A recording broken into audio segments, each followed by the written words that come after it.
Job calendar విడుదల నిరుద్యోగ యువతకు నిజమైన ఉగాది పండుగని జిల్లా దేశం పార్టీ అధ్యక్షులు పిల్లి మాణిక్యారావు అన్నారు. జిల్లా తెలుగుదేశం పార్టీ కార్యాలయంలో ఏర్పాటు చేసిన మీడియా సమావేశంలో ఆయన మాట్లాడారు. ఉద్యోగస్తులను, విద్యార్థులను మద్యం దుకాణంల దగ్గరికి పెట్టిన ఘనత జగన్ది అయితే యువతను రాష్ట్ర సంపదగా భావించిన వ్యక్తి యువనేత నారా లోకేష్ అని కొనియాడారు. జగన్మోహన్ రెడ్డి నేరగాడు కాబట్టి నేరగాళ్లలాగా గంజాయి బ్యాచ్గా తప్పుదారి పట్టే విధంగా తయారు చేశాడని మండిపడ్డారు. విజన్ ఉన్న నాయకుడు ముఖ్యమంత్రి నారా చంద్రబాబు నాయుడు కాబట్టి రాష్ట్రంలో నిరుద్యోగ యువతను సన్మార్గంలో నడిపిస్తూ వారికి వ్యక్తిగత గౌరవాన్ని సమాజంలో కల్పిస్తున్నారని తెలిపారు. ఉద్యోగాలు నేను అధికారంలోకి రాగానే చేస్తానన్నాడు. 5 సంవత్సరాల టైం సరిపోలేదా? లక్షల కోట్లు వెనకేసుకోవడానికి సరిపోయింది కానీ ఉద్యోగాలు భర్తీ చేయడానికి నీకు సరిపోలేదా? ఆంధ్రప్రదేశ్లో నీ కాలంలో నువ్వు పరిపాలించిన కాలంలో ఒక్క డిఎస్సి కూడా ఎందుకు తీయలేదు? మేము సూటిగా ప్రశ్నిస్తా ఉన్నాం. రాష్ట్ర ప్రజలందరూ కూడా ఆలోచించాలి. ఒక్క డిఎస్సి కూడా ఎందుకు తీయలేదు? ఎందుకు తీయలేదంటే అసలు గవర్నమెంట్ కాలేజ్ స్కూల్స్నే, ఎలిమెంటరీ స్కూల్ సిస్టమ్నే ఎత్తిపడేసి ఉద్యోగస్తులు లేకుండా చేసి ఉద్యోగస్తుల్ని మద్యం షాపుల దగ్గర నువ్వు కాపలా పెట్టావు. టీచర్స్ మాతృదేవోభవ, పితృదేవోభవ, ఆచార్య దేవోభవ అనేటువంటి ఈ రాష్ట్ర సంస్కృతిని దెబ్బతీసి ఆచార్యులను తీసుకెళ్లి నువ్వు మద్యం దుకాణాల దగ్గర పెట్టావు. ఇది నీ చరిత్ర. ఈరోజు మా నారా లోకేష్ గారు యువనేత, మా పార్టీకి యువనేత అని చెప్పుకోవడానికి మేము గర్వంగా ఫీల్ అవుతా ఉన్నాం.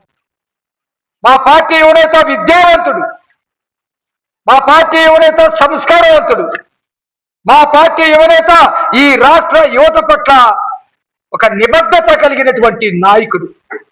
ఆ పార్టీ నాయకుడు క్రిమినల్.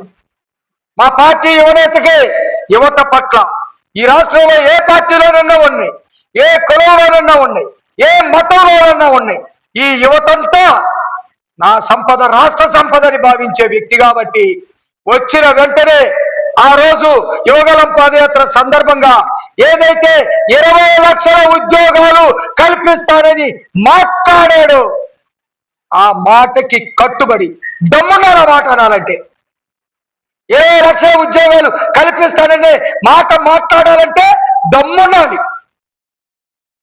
మా యువనేత లోకేష్ గారు అన్నాడు.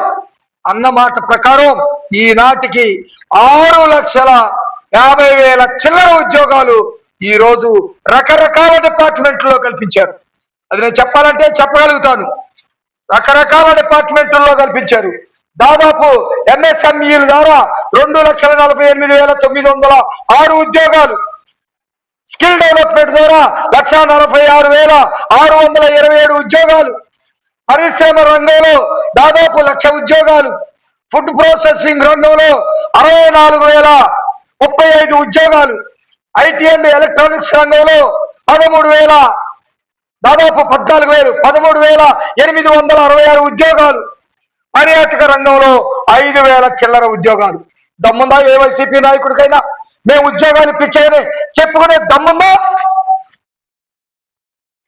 ఆ రోజు వాళ్ళు ఎంఏ చదివినోళ్ళని, పిహెచ్డీలు చేసిన వాలంటీర్లుగా పెట్టి నీ కుటిల రాజకీయాలు చేసుకోవటం కోసం, నీ భవిష్యత్తు రాజకీయ కుట్ర సౌదాన్ని నిర్మించుకోవటం కోసం వాలంటీర్ల పేరు మీద వాళ్ళని ఆ ఉద్యోగాల్లో పెడుతున్నానని చెప్పి ప్రకటించి వాళ్ళ జీవితాలని నాశనం చేసి వాళ్ళ వయసు ఉద్యోగ అర్హత మీరిపోయేదాకా 5 సంవత్సరాల పాటు వాడుకున్నాం.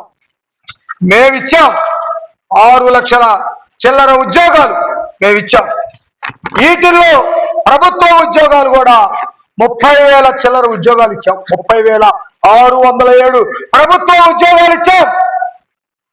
వాటిల్లోనే 16,000 చిల్లర, 30,000లోనే 16,000 చిల్లర డిఎస్సి ఉద్యోగాలు ఇచ్చాం.